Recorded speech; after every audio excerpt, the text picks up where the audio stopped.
Hi guys, welcome to our new channel. We're Ads and Dads Gaming. This is Ads and Dads, and we're making this new channel to highlight games that we enjoy. One game particularly at the minute, which we'll probably be doing for a while now, is Jurassic World Alive, the mobile game. So if you've got a phone, Android, or even if you've got iOS, download it. It's a great game. You go out, you catch dinosaurs, as you probably know. So we're now level 9, I think. Yeah, level 9 tuners, yeah. Which is fairly decent for the amount of time we've played it. Not in the top 100 yet. Hopefully we'll get there soon. So today we're going to go over a few tips that we've kind of built up and found when collecting DNA for dinosaurs. So we're going to go over 10 of the top tips that we've kind of gathered between us, and hopefully they will help you catching dinosaurs in the field. So yeah. So tip number 1 on the top 10 is to make sure that you obviously land the first start. At the start, the clock on the battery doesn't start timing down, so you get a chance to get comfortable in your chair or in your bed or walking about to try and get your cursor lined up. And obviously once you line it up, that gets you max DNA.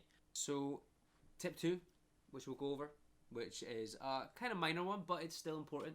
If you're new to the game, this could be very helpful for you.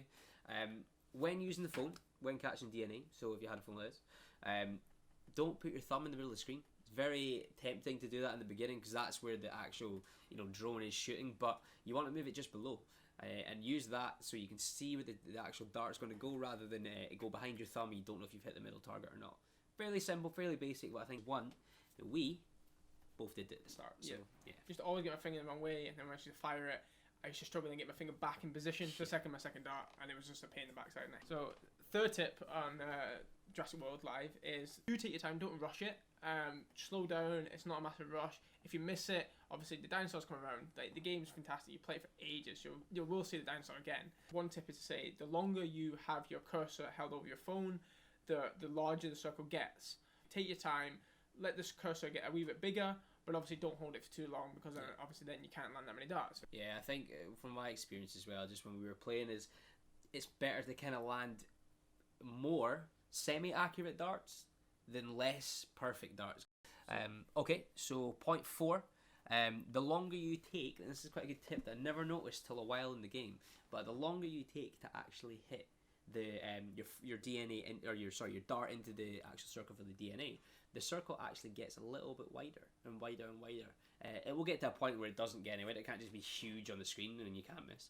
But it will get wider and wider, so it will make it easier. So it is pretty good to wait a little bit and let the circle get wider, unless you're an absolute sniper at this and you can get it right in the actual circle. But at that point, you probably wouldn't watch this video, so I guess you're not. And again, on to the next tip in Dino World. It's all about the movements of the dinosaurs. I've noticed that when you start hitting it, like when you become good at the game, you start hitting it in the middle, the dinosaurs become a bit more erratic and they start moving around the screen. And obviously some of the harder dinosaurs, like the epics, the legendaries, and the genetics, are really hard to catch. Again, it's just taking your time, and like I said, if you hit it in the middle, it means you're doing well, but that's when they start moving. If you start hitting just outside the circle, you'll notice that they don't really adjust too much, and you'll get used to the movements of the dinosaurs. The more you play it, the dinosaurs have got, like, they programmed it in, so they all move in a certain way. So, and eventually you get used to the certain movements that the dinosaurs make, and you'll notice where the points move as well. One of the terrible ones that was so difficult to catch was the Indoraptor, which came, I think, last week for park events. Oh my gosh, that was it was extremely difficult. I think I got 28 DNA off it, which was apparently not too bad. But yeah, I won't be getting that anytime soon. So yeah, shame. But at least we got something that's a unique dinosaur, which is the sort of the most rare. Not too bad. So every dinosaur has its certain points that you'll see, and you'll probably start to get used to them. One that I got used to is Dimetrodon, where it has 2 points, one on its back and one on its leg, and that's the only 2 points that the circle for DNA will move between. As the dinosaurs get rarer, so when you move into rare epics, even uniques, or even the fusion hybrid dinosaurs, they will actually have more places and it will be a bit more erratic. But for more common dinosaurs like Velociraptor, even Dimetrodon, they're going to have 2 or 3 spots on their body where this can actually go. So get used to them, look at the cycle, and you can kind of follow exactly where they'll go, and you know where it's going to be next, so it kind of gives you that sort of extra insight into what the dinosaur will do. So that is a pretty good point. I think once you learn that and get used to them, 100%. it will give you a big advantage when connecting DNA. I'm one of these people. I have done it driving, and obviously not driving, but as passenger. Yeah, yeah, don't do driving. Don't keep it drive.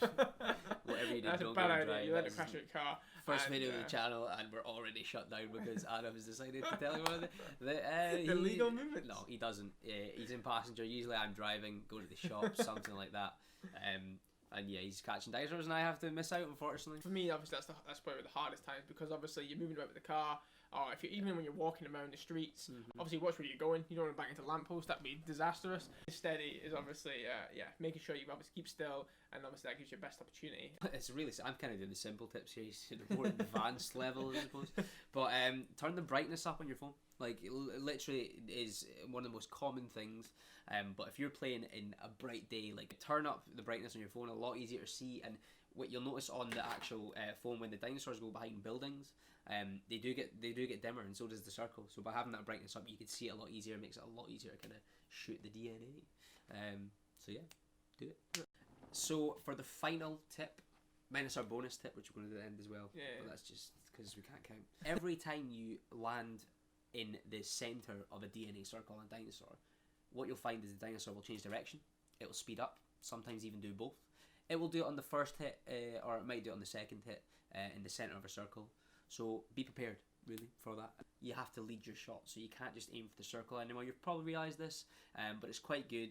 When you start getting used to dinosaurs, certain dinosaurs, you'll get the distances that you need to go for every time it gets faster. It gets just practice it, and you will get the end. Definitely practice. And that's about it. Hope you enjoyed it. We're going to give you a little bonus tip here, and this is obviously quite key. And I wish I knew this at the start, but it's all about the distances.